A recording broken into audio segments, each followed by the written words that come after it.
créer un tableau sur Excel, on a 4 grandes étapes.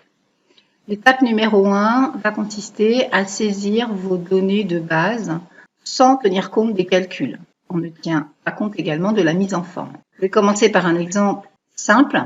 Je vais saisir des chiffres d'affaires vendeurs. Vendeur 1. Comme on a vu sur une vidéo précédente, je vais recopier pour 3 vendeurs. On va mettre des rayons, poignée de recopie. Voilà. Donc en fait, je vais saisir mes chiffres d'affaires vendeurs. Voilà, donc touche entrée. Si dans mon tableau, je désire obtenir des calculs de type total, moyenne, minimum et maximum, j'indique mes étiquettes. Les calculs en colonne me permettront d'avoir des résultats par vendeur, or que en ligne, ça me permettra d'avoir des résultats par rayon. L'étape numéro 2 consiste à générer vos calculs. Vous devez vous positionner sur la cellule, par exemple ici, je vais me mettre ici, sur la cellule qui recevra le calcul. Donc en E2, je veux la somme des 3 rayons. Le plus simple pour vous, c'est de vous diriger dans le bandeau Accueil. À droite, vous avez ici une forme qui s'appelle un sigma, qui d'ailleurs veut dire somme. Si vous cliquez sur le sigma, vous allez demander à Excel de faire la somme. Si vous cliquez sur le pointeur à droite, vous allez demander à Excel de choisir éventuellement d'autres fonctions. Là, dans ce cas présent, je vais cliquer sur la somme. Il me prépare par défaut la syntaxe de la somme, donc égale somme de B2 jusqu'à D2. Quand vous avez 2 points, ça veut dire jusqu'à. Vous constatez les pointillés qui reprennent les cellules qui feront l'objet de votre calcul. Si vous êtes en accord avec la sélection, touche Entrée de votre clavier. Si vous n'êtes pas d'accord, donc je vais refaire ma somme, vous pouvez très bien, à l'aide de votre souris, modifier la sélection. On peut en fait faire tout ce qu'on veut. On peut modifier la sélection, soit avec la souris, soit même dans la zone de formule en haut, où on pourrait s'amuser à changer en cliquant. On pourrait changer manuellement la plage de cellules. Tant que vous n'avez pas fait la touche Entrée, en réalité, vous pouvez tout changer. Donc je refais et je fais touche Entrée pour valider. Dès que vous avez validé par la touche Entrée votre formule, vous constatez plus haut dans la zone de formule la syntaxe exacte de celle-ci. En E2, ma formule est égale à somme de B2 jusqu'à B2. Lorsque ma formule est saisie, je peux utiliser la poignée de recopie, dans ce cas présent ça convient bien, vers le bas. De la même manière, je prends le total, je fais mon total, touche Entrée, puis je recopie vers la droite. Alors, il y a encore une autre façon de faire. Je supprime tout. Vous pouvez également sélectionner toutes les données, une ligne en plus, une colonne en plus. Et là, somme automatique, il vous fait le total en une fois. Pour la moyenne, eh bien, on se place donc sur moyenne. On va ici chercher la moyenne. Attention, pour le coup, ici, je ne veux pas l'information totale dans la moyenne. Donc, je vais changer ma sélection avec la souris. Touche Entrée. Puis, recopie vers la droite. Le minimum s'obtient de la même manière. Je sélectionne seulement mes données de base. Touche Entrée. Et le maximum. Touche Entrée. Je peux même prendre les deux et faire une recopie vers la droite pour obtenir mes résultats pour chacun des vendeurs. Il faut bien retenir que vos données de base, c'est ma sélection en jaune. Faire la moyenne en ligne ou en colonne, on s'y prend de la même manière. On sélectionne la cellule dans laquelle vous aurez votre calcul. On clique sur le pointeur du sigma. On demande la moyenne. On change la sélection si nécessaire. Puis touche Entrée. On recopie vers le bas. Surtout, on va vous indiquer plusieurs décimales, comme on le voit là, mais ça se fera après. Vous ne changez rien pour le moment.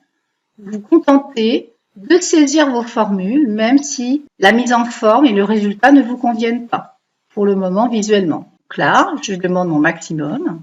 C'est toujours la même chose par rapport à ce tableau-là. Et je recopie vers le bas. La poignée de recopie, comme on a vu précédemment sur une vidéo, est très importante, bien sûr, à utiliser ici. Là, vous constatez que mon étape numéro 2 est faite. Prendre en compte que les formules de calcul, c'est-à-dire ce que j'ai fait ici en vert.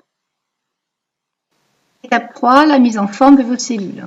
Pour mettre en forme vos cellules, vous avez à votre disposition dans l'onglet Accueil les mises en forme liées à la police de caractère, aux alignements que vous demanderez par rapport à la cellule ou à vos sélections, et au format nombre que l'on peut retrouver également ici. La démarche sera toujours dans un premier temps de sélectionner là où les cellules, qu'elles soient discontinues ou pas, puis d'activer votre mise en forme.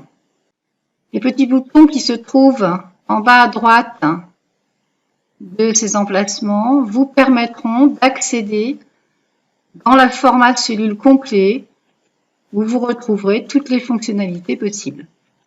Vous pouvez commencer par mettre en forme les valeurs numériques.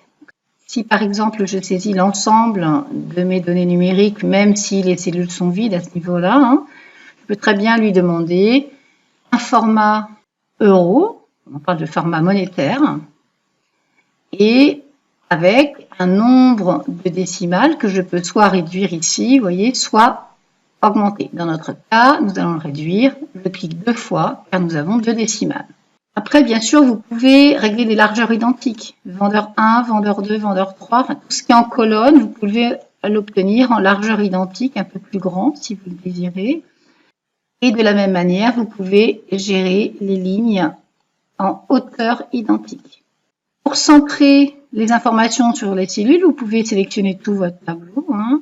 Et vous avez ici centré à la fois horizontal et vertical.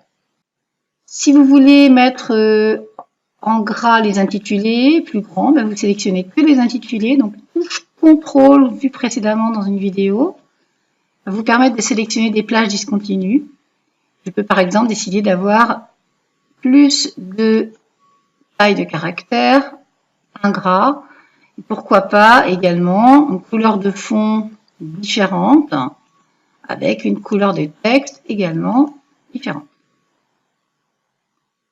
Concernant les bordures, nous allons faire dans ce cas présent quelque chose de simple. Donc je vais sélectionner à l'aide de ma touche contrôle toutes les cellules et choisir ici une bordure complète. Voilà pour une mise en forme très rapide.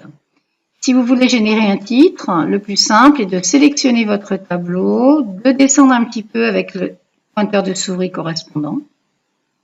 Vous pouvez gérer votre titre dans la cellule A1 pour pouvoir sélectionner l'ensemble des cellules qui rentrent dans les colonnes de votre tableau. Et ici, vous allez trouver fusionner, centrer, une fonction très pratique qui va aussi donc vous permettre de pouvoir avoir quelque chose de plus propre. Dans cette vidéo découverte, je vais détailler rapidement l'étape 4 qui s'appelle donc la mise en page. Le plus simple quand on est débutant, c'est d'accéder directement en bas à droite de la fenêtre Excel au deuxième bouton qui s'appelle mise en page. Il vous permettra d'obtenir une vision plus claire et vous permettra bien sûr de gérer éventuellement un en-tête de page avec un ruban qui s'adapte à l'endroit où vous avez cliqué, donc le ruban contextuel. Donc vous pouvez gérer un en-tête, mais également un pied de page. Donc si vous descendez un petit peu dans votre fenêtre, vous allez avoir accès aussi au pied de page. Donc on peut en en-tête en pied de page, gérer donc des numéros de page, des nombres de pages, des heures, des dates, etc., etc. Ce qui va être important surtout, c'est de bien vérifier si vous êtes par exemple sur une page, lorsque vous avez besoin que d'une page. Vous voyez ici par exemple, je suis sur 2 pages. Donc je vais rapidement dans mise en page, demander à titre d'exemple une orientation paysage qui me permettra d'aboutir à une seule page. La touche de raccourci CTRL-P vous permettra de lancer l'impression, mais également d'avoir la possibilité de gérer les propriétés de l'imprimante et les propriétés également de mise en page. En mise en page, vous pourrez par exemple, dans l'onglet marge, demandez à centrer votre tableau automatiquement de façon horizontale. Voilà le résultat très simple de mon premier tableau.